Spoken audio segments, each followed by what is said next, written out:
Yoga, shiatsu, reiki ou encore hypnose, ces mots ne vous sont peut-être pas étrangers. En tout cas, pour de plus en plus de Marocains, ils deviennent synonymes d'équilibre, de bien-être.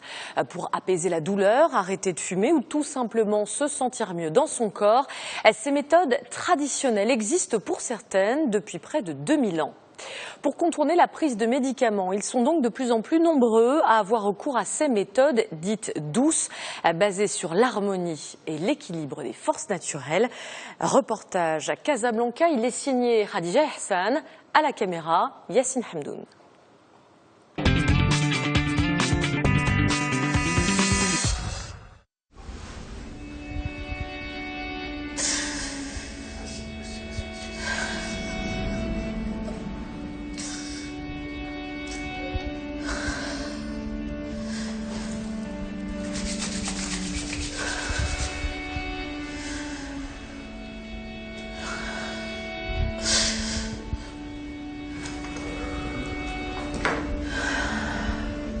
C'est bon, relaxer un peu.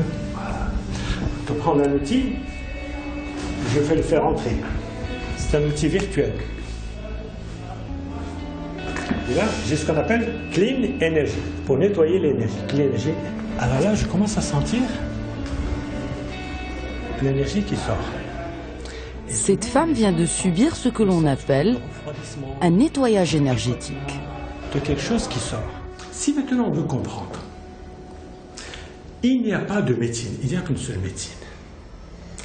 Si on s'intéresse au corps matière par notre formation de médecin académique, on a étudié le corps matière comme il faut, l'anatomie, la physiologie, tout.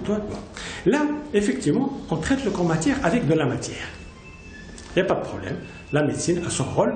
On est heureux d'avoir des médecins qui nous prescrivent des choses qui nous font du bien. Maintenant, ce dont on se rend compte, c'est que 60% des maladies sont psychosomatiques, c'est-à-dire, ou fonctionnelles. Ça veut dire, on ne sait pas d'où ça vient. On a un côlon qui ne fonctionne pas, ou quelque chose qui ne fonctionne pas, mais on ne trouve pas la cause. La maladie, Soins énergétiques, chromothérapie ou chakrathérapie. Pour le docteur Ben Kiran, médecin ORL et chirurgien à Casablanca, ces techniques non conventionnelles peuvent être la clé pour aller mieux. La médecine dite alternative peut, selon lui, complémenter la médecine classique, car elle s'adresse aux souffrances de l'âme. Voilà, très bien, le péricarde. Donc, on a un point là, on a un point qui est là. D'abord, on peut travailler avec ça. C'est ça qui est extraordinaire. علاش لقينا بالله هذا une aiguille de pain, elle est extraordinaire. علاش هذه كتبان عاديه، هي ماشي عاديه، هي دايره بحال une antenne cosmique. C'est une antenne cosmique. Depuis plusieurs siècles déjà, les médecines traditionnelles chinoises et indiennes supposent l'existence de corps subtils, également appelés chakras. Ces végétales ont un pôle positif et un pôle négatif. Donc c'est comme des batteries. C'est une batterie cellulaire. Des enveloppes abstraites que l'on ne peut pas voir à l'œil nu, encore moins avec le plus performant des scanners. Quelle l'anatomie اللي كنشوفوا هو ديال le corps matière وكاين واحد l'anatomie ديال les choses qu'on ne voit pas اللي ما كنشوفوهاش. ولكن هذا c'est un canal de force. C'est une ligne de force اللي كتمشي من هنا وكتهبط من هنا جابه. هنا شنو وقع؟ هنا كتدخل منها الانرجي اللي جايه من السماء، الانرجي كوزميك. ومن هنا كتطلع الانرجي من جهه لا تير، لو شون مانيتيك. وكيجيو هنا كيدوروا كيتلاقاو، خصهم يكون هاد لا سيركولاسيون، حتى لا سيركولاسيون تكون كدور مزيان. الوقت اللي كنعيشوا شي حاجه الحمد لله. Ces explications peuvent paraître farfelues pour certains, insensées pour les plus sceptiques. Mais voilà, elles sortent de la bouche d'un scientifique. Et pour cause, de plus en plus de patients cherchent des réponses à leurs maux en dehors des cliniques et des cabinets de médecins. La douleur est une chose, la souffrance est autre chose. La plupart du temps, on souffre. Et la souffrance, elle est uniquement mentale. Et donc, la pratique de la méditation, de la relaxation et des différentes techniques de yoga peuvent amener la personne à ne plus souffrir. Et juste, bien sûr, à vivre de manière plus sereine leur douleur. Observez les sensations dans votre tête. Est-ce que vous sentez la tête lourde, légère, pleine, vide? Est-ce que ça va dans tous les sens? Est-ce que c'est centré? La pratique devient tendance et se démocratise relativement. Comptez de 200 à 350 dirhams une séance de yoga. Patients sous chimiothérapie, femmes enceintes ou managers stressés, on a recours au yoga pour beaucoup de motifs. Et bien souvent, on a ce besoin de restaurer sa paix intérieure. Comment vous sentez-vous connecté à votre mission de vie, à votre but de vie? Il y a des personnes qui ont un problème, stress, problème de sommeil, problème de gestion d'émotions. Donc tous ceux qui ont, on va dire, la base, c'est qu'ils ont un problème, ils n'en peuvent plus, il y a un inconfort qu'ils vivent et qu'ils ne supportent plus et ils ont envie de changer les choses. Et on leur a dit, ou ils ont vu, ou ils ont écouté, que le yoga pouvait les aider. Cobra, torsion, triangle, posture du guerrier ou de l'arbre, on dénombre plusieurs dizaines de postures du yoga. Vieux de plus de 2000 ans, le yoga est avant tout une philosophie de vie et en pratique, c'est un mélange de méditation et d'exercices corporels destinés à harmoniser les corps physiques, psychiques et spirituels. La respiration est l'une des bases de cette pratique. Et parmi les techniques respiratoires du yoga, il y a les pranayama, techniques ancestrales qui ont inspiré le rebirth, traduisez renaissance ou revivre sa naissance. Le rebirth a été inventé dans les années 60 par un Américain, Leonard Dorr, qui aurait réussi à revivre des émotions de sa naissance sur la seule base de la respiration. Et selon Leonard Dorr, lorsque vous pratiquez une respiration ample, la conscience du corps et l'apport en oxygène font remonter les mémoires du corps et les dénouent. Et un petit coussin sous le... Alors, à quoi ressemble une séance de rebirth? Pour en savoir plus, nous assistons à une séance avec André Haddoumi, thérapeute en rebirth à Casablanca. Là, elle prépare sa patiente. Et la scène ressemble plus à une préparation de sieste.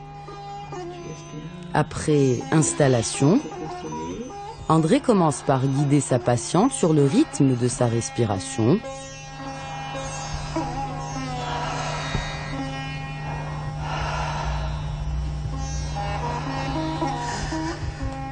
Quelques minutes s'écoulent. La patiente se crispe, a du mal à respirer, puis fond en larmes. Tu devais décrire ce que tu sens, si c'était... Tu sens... Qu'est-ce que tu sens dans ta gorge?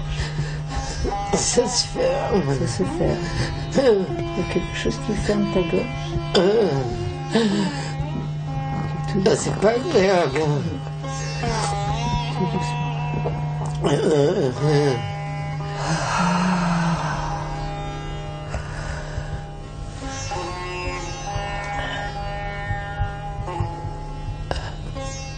Le rebirth, c'est comme un papillon avec deux ailes. Il y a une partie qui est, on peut dire, mentale, où on va retourner aux sources, à la fratrie, les parents, qu'est-ce qui s'est passé, est-ce qu'il y a eu des traumatismes, justement pendant la grossesse de la maman, est-ce qu'il y a eu des maladies ou des décès ou des grandes tristesses, vous voyez, parce que ça va influencer toute la vie de l'enfant par la suite.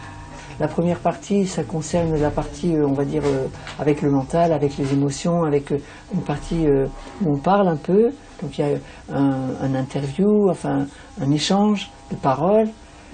Et ensuite, la deuxième aile, c'est la partie respiration, donc vraiment la séance elle-même, où on respire et où là, on accueille tout ce qui vient. Et on n'est jamais, je ne sais jamais ce qui va se passer dans une respiration. Il peut y avoir des gens qui vont avoir des crispations très puissantes, on appelle ça des tétanies. Il y en a qui vont faire des apnées, il y en a qui vont dormir, il y en a qui vont avoir très froid, il y en a qui vont se sentir merveilleusement bien, très légers. Il y en a qui vont avoir comme une tonne de poids sur la poitrine ou sur le ventre, ou qui vont avoir mal à la tête. Et Et puis tout ça passe, et à la fin, au moment de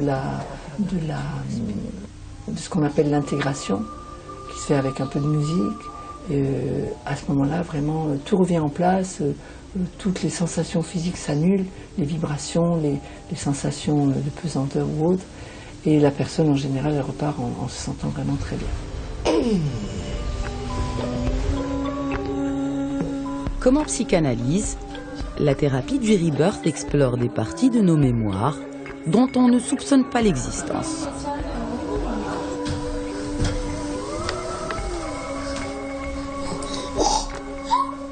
Dans les 2 premières années, on n'a pas encore un mental formé.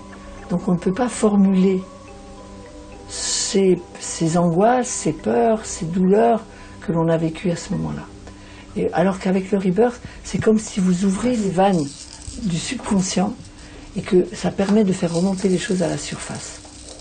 Pour moi, le subconscient, c'est comme les attrape-souris. La souris peut rentrer, mais elle ne peut pas ressortir parce qu'il y a des portes qui peuvent s'ouvrir que dans un sens. Et quand elle veut ressortir, ça bloque la porte. Comment tu sens là maintenant? Soulagé. Après, mais je ne peux pas mettre un mot sur cette vague émotion qui est venue, mais c'était très fort. Et mais dès les 3 premières respirations par la gorge, j'ai senti que ça me faisait quelque chose. La différence avec une psychothérapie, c'est que chez le psychothérapeute, vous êtes là, vous êtes assis, vous êtes couché, vous parlez ou vous parlez pas, vous êtes en dialogue ou pas en dialogue suivant le type de thérapie que vous faites. Mais là, la personne, elle respire, elle engage tout son corps, toutes ses cellules, toutes ses émotions, tout est là. Et c'est pas du placebo, ça. Quelle était cette tristesse qui m'envahit? Je ne sais pas s'il faut dire tristesse, mais une émotion forte, peut-être un chagrin. Et les chagrins peuvent parfois mener à des traumatismes. Dans le monde de la psychologie, les traumatismes sont souvent associés à des phobies, à des troubles allant même jusqu'à la dépression ou la paranoïa. Contrairement à la psychanalyse, la thérapie par l'hypnose s'attaque directement au dénouement du mal-être. L'hypnose va permettre de traiter des troubles du comportement ou des problématiques de santé ou des problèmes comportementaux sans aucun risque. Il n'y a aucun effet secondaire de l'hypnose. C'est une thérapie brève, c'est-à-dire courte. Il faut très peu de séances et vraiment parfois, moi-même je suis étonnée chez certaines personnes de l'efficacité de l'hypnose, c'est-à-dire de l'efficacité de l'inconscient sur le corps. Le pouvoir de l'inconscient, le pouvoir de guérison que chacun a en lui. Et vous laissez passer toutes vos pensées, vos idées, vos images, sans les retenir. Une séance d'hypnose ressemble à ceci. On est bien loin des shows hollywoodiens qu'on voit à la télé où les hypnotiseurs contrôlent faits et gestes de leurs cobayes. L'hypnose ericksonienne travaille sur l'inconscient et il faut entre 3 à 10 séances pour un traitement. Parfois, la pratique de l'hypnose dépasse le cadre psychothérapeutique.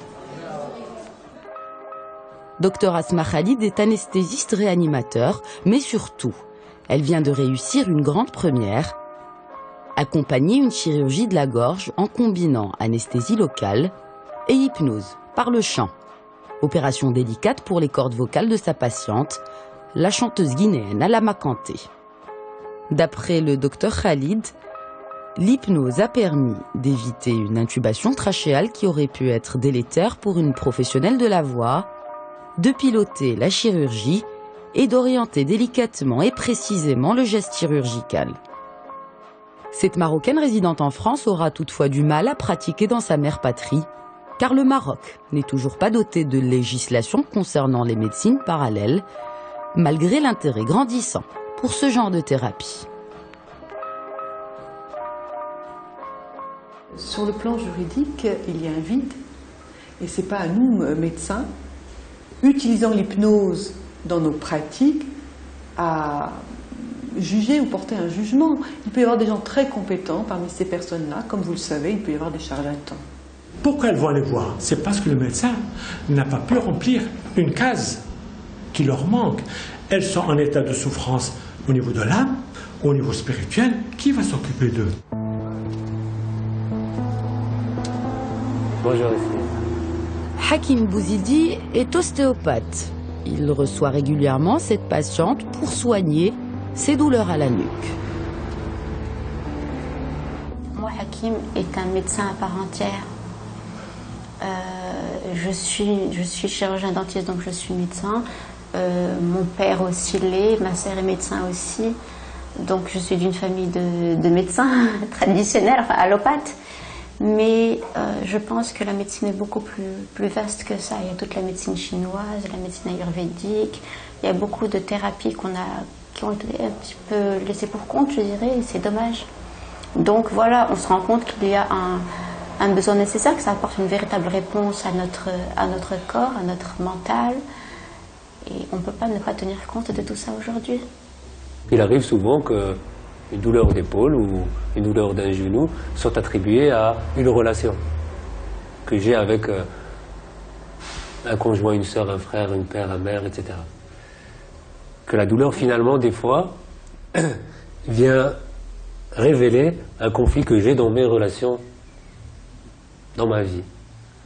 Dites-moi les traumatismes physiques que vous avez eus dans votre vie depuis votre enfance, les chocs, les fractures, les entorses. Et afin de localiser la cause de la souffrance, le thérapeute commence toujours la séance avec un questionnaire très détaillé.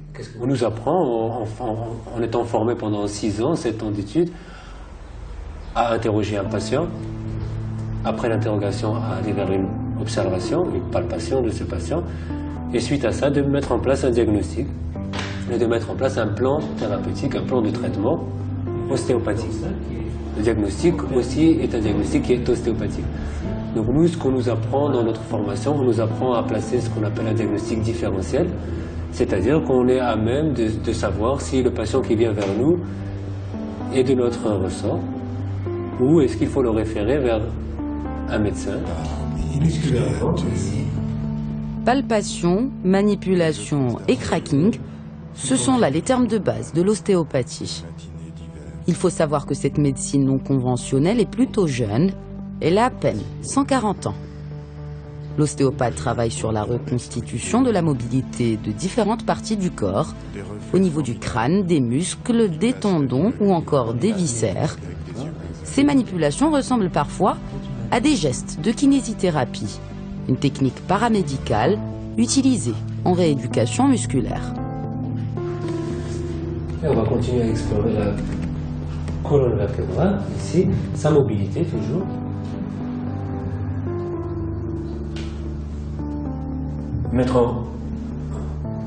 Et cette coupole diaphragmatique, la différence simple, sans offenser le monde de la kinésithérapie, mais comment elle est exposée aujourd'hui, le diagnostic généralement est posé par un médecin qui lui va référer un patient et va renvoyer un patient vers un kinésithérapeute.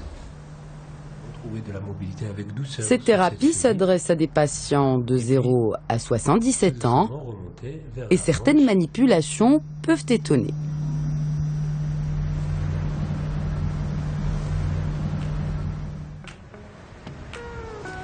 Mais si la technique de l'ostéopathie peut vous sembler étrange, d'autres techniques de médecine alternative risquent de paraître inexplicables. Tout d'abord, on commence toujours par remercier la personne de bien vouloir recevoir cette énergie bienfaisante.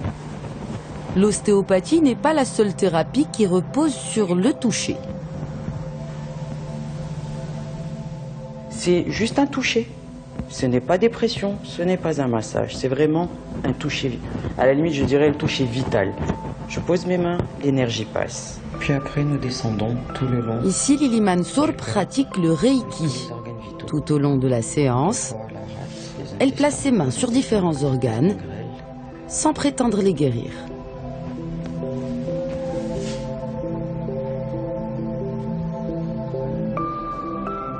Ça renforce les traitements. Le Reiki renforce les traitements. Vous allez voir votre médecin, vous êtes malade, vous allez voir votre médecin, il vous donne des médicaments. L'énergie Reiki renforce le traitement.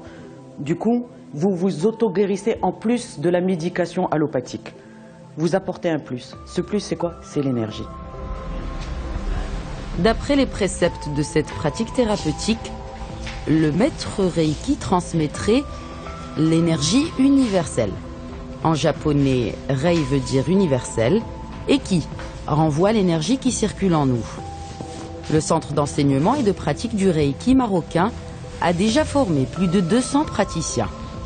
La pratique du Reiki est ancestrale et ne requiert aucun don surnaturel. Nous, les praticiens Reiki, nous ne sommes ni des guérisseurs, nous n'avons pas de don, nous n'avons pas de pouvoir. Elle est en nous, elle est en vous, elle est en nous tous. Il suffit simplement d'être initié, en fait, c'est tout.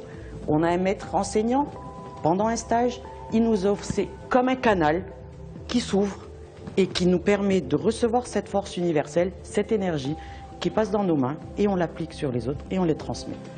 Eh bien, parce qu'on est en interaction permanente avec notre environnement, que ce soit les arbres, que ce soit la terre, que ce soit ce qu'on mange et tout. Nous sommes un système informationnel, un système ouvert, branché sur le ciel et la terre. C'est l'intermédiaire. L'être humain joue ce rôle-là d'intermédiaire. Bonjour Isaël. Interagir avec les animaux, et plus spécialement avec les chevaux, c'est justement sur quoi repose l'équithérapie.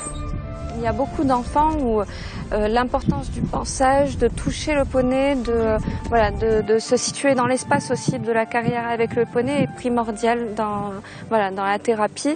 Et il y a vraiment, dans les premières séances, l'importance du corps, de la relation de confiance avec l'enfant, de tout ce qui est le relationnel. Et c'est primordial dans toutes les pathologies actuelles.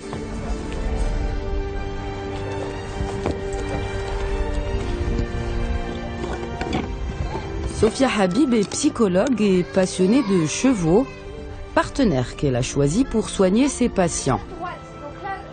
L'équithérapie ou hippothérapie traite des handicaps moteurs, sensoriels ou mentaux, autisme, trisomie 21 ou encore hyperactivité. Cette thérapie peut aider les enfants grâce à des exercices bien ciblés. Bien que j'utilise des thérapies classiques comme le dessin, le jeu symbolique, dans le cas de l'autisme ou des pathologies sévères du développement, il y a vraiment des limites par rapport à ma pratique. En équithérapie, comme on est dans un espace thérapeutique différent, avec un tiers comme le poney qui est un animal très hypersensible, et on évolue beaucoup plus rapidement en équithérapie qu'en thérapie classique. Et marche. Allez Isaël. Comme les petits, les adultes aussi peuvent souffrir de dyslexie et de troubles affectifs. Et là, bravo, l'équithérapie s'adapte. Bravo. Allez, marche.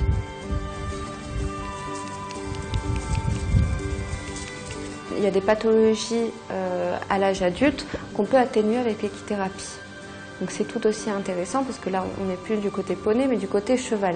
Donc la relation reste la même. Donc relation de confiance, confiance en soi, acquérir des aptitudes personnelles qu'on échoue par exemple au niveau professionnel, pouvoir les mettre à profit avec le cheval et pouvoir montrer que malgré qu'on n'y arrive pas, avec la persévérance et aller au-delà de la frustration, on peut atteindre son but.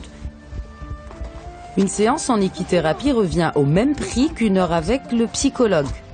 Mais comme pour toutes les thérapies qu'on vient de voir, elle n'est toujours pas réglementée par la législation marocaine.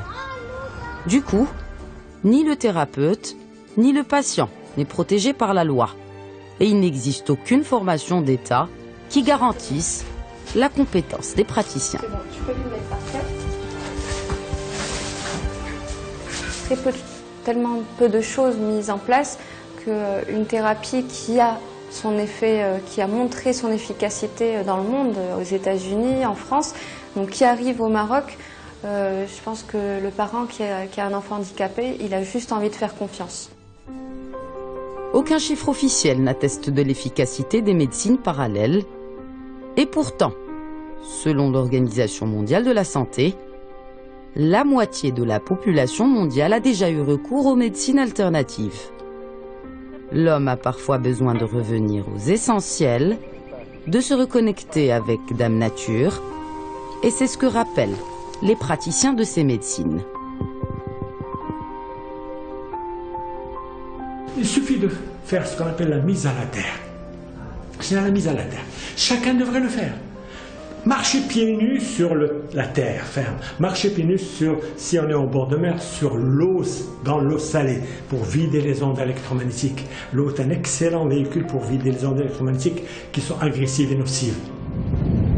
Ce discours n'est pas très loin de nos croyances populaires. Une baignade à la mer nettoie de tout, dit-on. Au Maroc, ce conseil ne nous est pas étranger. Nous, on est entouré d'énergie, on le comprend.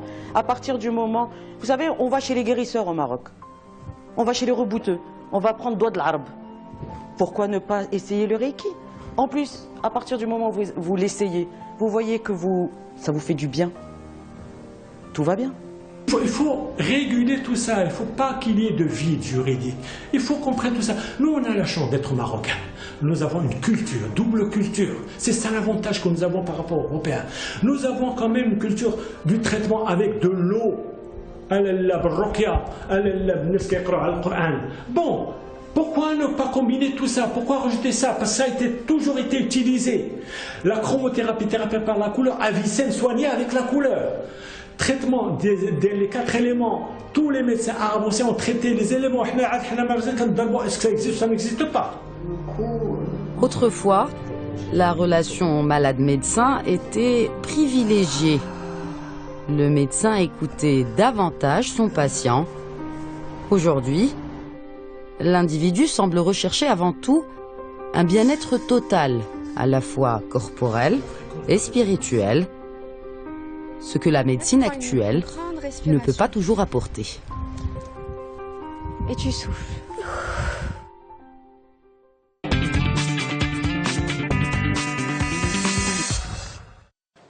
Voilà, c'est la fin de ce numéro de Média Investigation. J'espère que vous avez passé un bon moment avec nous. Je vous retrouve le mois prochain pour de nouvelles enquêtes. En attendant, je vous souhaite une très très belle soirée sur notre antenne.